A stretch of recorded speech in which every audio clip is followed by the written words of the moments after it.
I was picking him up to take him to rehearsal. He was trying to get Paula out for Christmas with the kids because he wanted to line Paula up with this TV station that were interested in having her host a show. Yeah, I'm living in London at the moment and I really want to, I'd love to get back to Australia and get back to my family, really. Do you miss your family when you're on tour? Because it's like long tours and... I miss my family for an hour.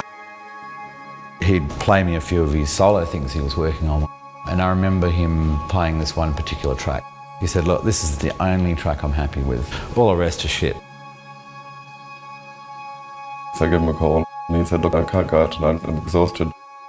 I said, no problem, I'll come and see you after the show. I was with a couple of friends of mine. We went to the Ritz-Carlton. I went to the telephone and I rang up Michael and I said, I'm downstairs near the bar, are you coming down? He goes, look, I'm just exhausted, I don't want to come down, why don't you come up? And I said, well, I don't really want to come up. I kind of had this fight with him. I just went back to the bar, bought some more drinks, put them on his room tab in anger. Then I thought, no, fuck, I do want to see him. I rang him up again, but the phone just rang out. So I didn't actually get to see him.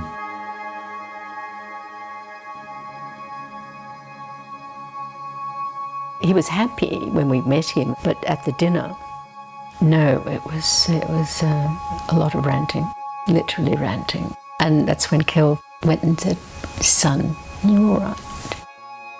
You felt that he was on medication. And that was the last time you saw him?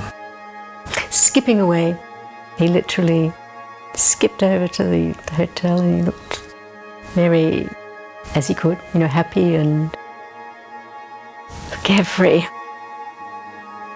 There was a message on the answer machine from Michael saying, having a few people over, why don't you and Louise come over, having some drinks and stuff like that.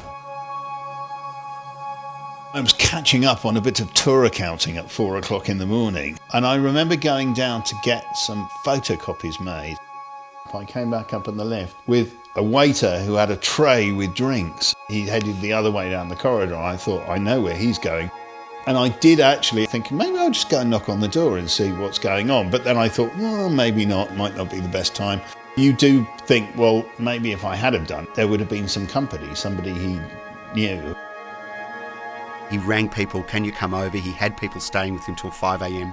Part of him was a little bit scared of what would happen if he was left to his own devices. He knew that he was facing some really stressful news and he was trying to mitigate it with alcohol and with company.